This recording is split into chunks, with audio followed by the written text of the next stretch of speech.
Olá! Bolsonaro tem 65 anos, portanto é idoso e sofreu algumas internações nos últimos anos, aspectos que o colocam no grupo de risco da Covid-19.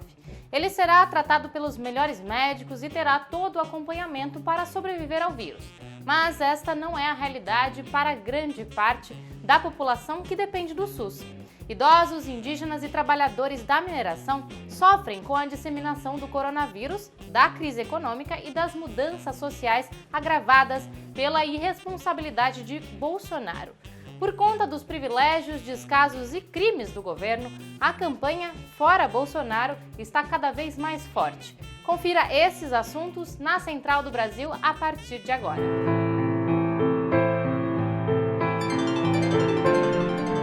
Central do Brasil. Além da reforma da Previdência e do corte no benefício de prestação continuada, pronunciamentos de autoridades endossam o descaso com a vida da população idosa. A violência institucional é só uma das facetas dos maus tratos que os idosos sofrem no Brasil e que se agravam sob o atual governo. Desde o início da quarentena, o número de denúncias de violação de direitos da população idosa aumentou, e muito. Vamos conferir na reportagem de Camila Piacese. Um levantamento feito pelo governo federal aponta que nos 3 meses de pandemia já foram registradas quase 28 mil denúncias de violência contra a pessoa idosa. O efeito isolamento social fica evidente quando comparado com dados de 2019. Em todo o ano passado, o Disque 100, canal de denúncia do governo federal, recebeu 48.500 denúncias. Para o senador do PT do Rio Grande do Sul, Paulo Paim, os números são preocupantes. Os números colocam os idosos na segunda colocação entre os grupos mais vulneráveis, atrás apenas de crianças e adolescentes. Isso se dá devido ao isolamento social, ao convívio maior desses idosos que estão em casa. 83% da violência contra os idosos é praticado, infelizmente, pela própria família. As agressões mais comuns são a de violência financeira, física, psicológica, ameaça de morte, negligência e abandono familiar. Para o ex-subsecretário de Direitos Humanos do Distrito Federal, Rodrigo Dias, há 3 soluções para combater essa realidade. Algumas possíveis soluções que temos que passar é, primeiro, obviamente, pela questão educacional, e que isso tem que vir desde a criança, ao longo da vida de toda essa pessoa, dessa convivência, necessidade de convivência intergeracional e saber quais são as necessidades e os cuidados necessários que tem que ter com essas pessoas idosas. Outras soluções seria o fortalecimento do nosso Sistema Único de Assistência Social. Na mineração, a situação também é de descaso e insegurança.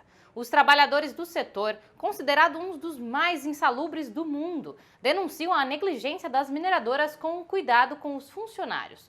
Os relatos demonstram como a mineração é uma das responsáveis por transportar a Covid-19 para o interior do país. Quem nos conta mais é a repórter Nayá Tawani. Trilhos do Brasil.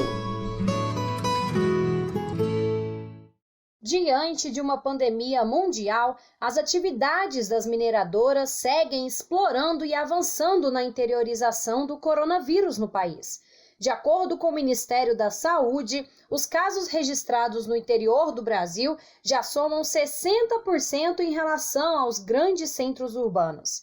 A mineração tem se mostrado a grande responsável pela transmissão comunitária e o aumento de casos da Covid-19 em vários estados brasileiros, como explica Luiz Paulo Siqueira, diretor nacional do Movimento pela Soberania Popular na Mineração. E o resultado está aí, em todas as mineradoras, nos municípios minerados, o boom de casos está enorme, né? Maior do que em algumas regiões metropolitanas ou em outros diversos municípios. E a mineração foi fundamental para levar esses casos ao interior. Então, coloca o lucro acima da vida, faz uma opção por manter suas atividades, manter a taxa de lucratividade, o envio de dividendos aos seus acionistas, colocando então os trabalhadores e as comunidades no risco por essa doença. A mineração também foi reconhecida pela Organização Internacional do Trabalho como uma das atividades profissionais mais perigosas do mundo. E ainda assim, no início da pandemia, o Ministério de Minas e Energia do governo de Bolsonaro considera como essencial as atividades ligadas ao setor mineral. Samantha Reis, do movimento Cerro Livre de Mineração em Minas Gerais, comenta a situação. A mineradora se recusou a fechar as portas no início da pandemia, causando um aumento do número de infectados aqui na minha cidade. Hoje, 27 confirmados pelo Covid-19 aqui no Cerro, 6% estão ligados à empresa privada, a essa empresa. A empresa tem que ter responsabilidade com seus funcionários, mantendo os salários e os direitos deles, mas precisa fechar as portas para que a gente tenha segurança. Segundo a revista científica de medicina The Lancet, o índice de mortalidade por Covid-19 é parcialmente um resultado da desigualdade socioeconômica. Por isso, as políticas públicas deveriam atuar para mitigar esse problema. Mas nesta quarta-feira, Bolsonaro vetou 16 trechos do plano emergencial para o enfrentamento ao vírus em comunidades indígenas, impedindo a liberação de verbas para a saúde indígena e a obrigação em fornecer água potável e produtos de higiene para as comunidades. Nas cidades, são os trabalhadores mais pobres, que é uma maioria de pessoas negras, que estão mais vulneráveis a morrer pelo vírus. E foi contra esse tipo de injustiça que a mãe de santo Yamucumbi lutou por anos. Na parada cultural de hoje, a militante do Movimento Negro Unificado, Juarez Barbosa, traz uma dica de livro sobre a luta que Yamucumbi travou em vida. Parada cultural. Eu gostaria de indicar uma leitura para vocês maravilhosa, que é Dona Vilma, Cultura Negra como expressão de luta e de vida.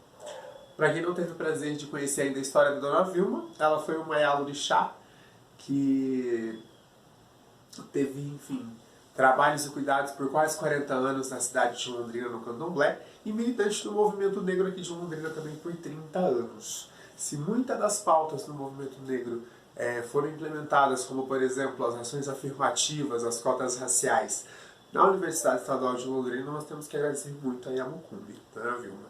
Então a minha indicação é essa, espero que vocês leem, espero que vocês gostem. Beijo! O governo Bolsonaro busca sobreviver mesmo com o aumento da rejeição do povo brasileiro. Bolsonaro é acusado de cometer mais um crime. Nesta terça-feira, ao comunicar à imprensa pessoalmente sobre o diagnóstico positivo de coronavírus, ele decidiu tirar a máscara e colocou em risco a vida de diversos profissionais da comunicação. Essa postura e a escalada fascista do governo fortalecem um grito fora Bolsonaro entre os movimentos populares, frentes democráticas e organizações da sociedade civil. A pastora Romi Benck, do Fórum Ecumênico da ACT, comenta o assunto. Embarque imediato. Quem tem fé defende a vida e a democracia. 1 milhão de velas, fora Bolsonaro. É o ato interreligioso que acontecerá no dia 10 de julho, às 19 horas, e será transmitido pelo Facebook da plataforma dos movimentos sociais pela reforma do sistema político. Por que pessoas religiosas dizem fora Bolsonaro? Primeiro, porque a opção política assumida pelo atual governo fere um princípio caro a todas as tradições de fé, que é a promoção e a defesa da vida, tanto das pessoas quanto do planeta. Em segundo lugar, porque a democracia é fundamental para a plena garantia da laicidade do Estado, que é o único caminho possível para a concretização do princípio democrático da liberdade religiosa e da diversidade religiosa. Por isso afirmamos que a fé exige uma postura de defesa da vida e da democracia. Juntamos nossas vozes em unidade para dizer fora Bolsonaro. E para compreendermos mais o que está motivando a campanha Fora Bolsonaro, Jonatas Campos conversou com João Paulo Rodrigues, da direção nacional do MST e da Frente Brasil Popular. Entrevista Central. Olá a todos e todas que acompanham a Central do Brasil. A nossa entrevista central de hoje será com João Paulo. Ele é membro da direção nacional do MST, Movimento dos Trabalhadores Sem Terra, e da Frente Brasil Popular. Olá, João Paulo. Eu já começo a entrevista lhe perguntando sobre os atos do próximo dia 10, o Dia Nacional de Mobilização pelo Fora Bolsonaro. Como está a articulação dessa campanha? Um cumprimento a vocês, uma alegria falar aqui com vocês no programa. Dizer que nós estamos numa luta grande pelo Fora Bolsonaro. Nós vamos dedicar a fazer atos políticos em todas as capitais, plenárias, pela internet, fazer um processo de intensificação de abaixo-assinado e fazer um protocolo de um novo pedido de impeachment popular que acontecerá em Brasília. Então, João Paulo, o pedido de impeachment do Movimento Popular vai se somar a outros que existem lá na Câmara dos Deputados. Como você avalia essa quantidade de pedidos de impedimentos do presidente Bolsonaro naquela casa legislativa? Olha, nós trabalhamos com a perspectiva de que é extremamente necessário, Jonathan, que nós tenhamos não só uma grande quantidade de impeachment, de pedido de impeachment, já passa de 40, mas, acima de tudo, ter apoio na sociedade.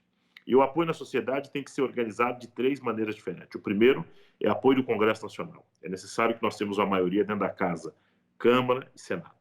A segunda parte é ter apoio da política nacional, que são os partidos, que são governadores, que são prefeitos, pessoas que estão à frente da direção das organizações e que entendem que é essencial que nós ficamos numa luta permanente contra o Bolsonaro. Mas o mais difícil de tudo isso é nós fazer a luta popular.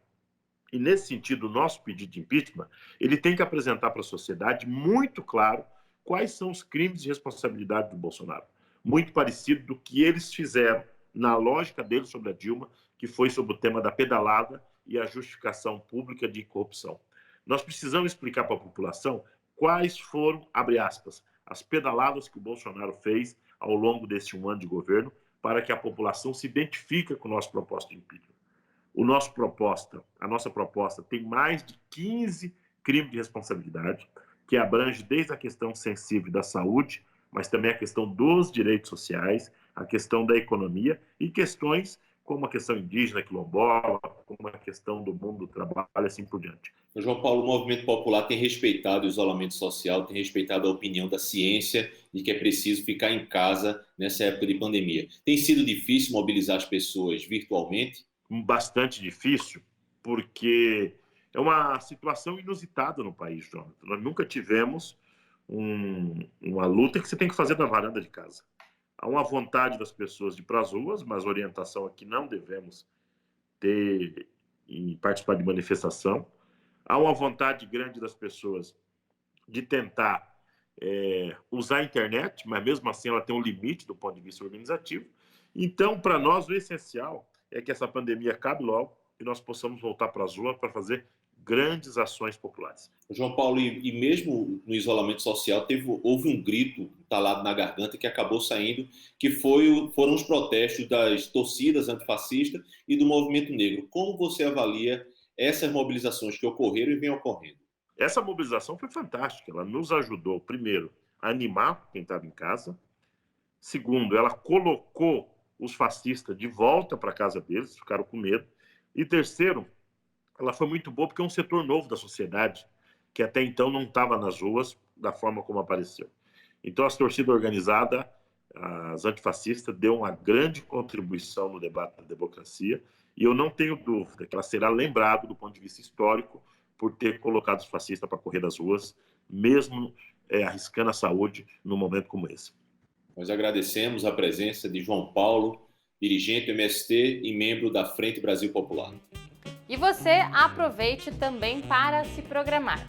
Na próxima sexta-feira está marcado um Dia Nacional de Lutas, com protestos simbólicos nas ruas e ações nas redes sociais pelo Fora Bolsonaro.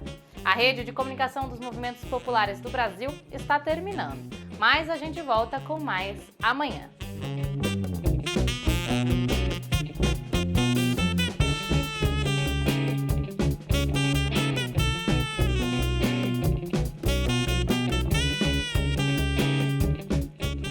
Central do Brasil, a rede de comunicação dos movimentos populares.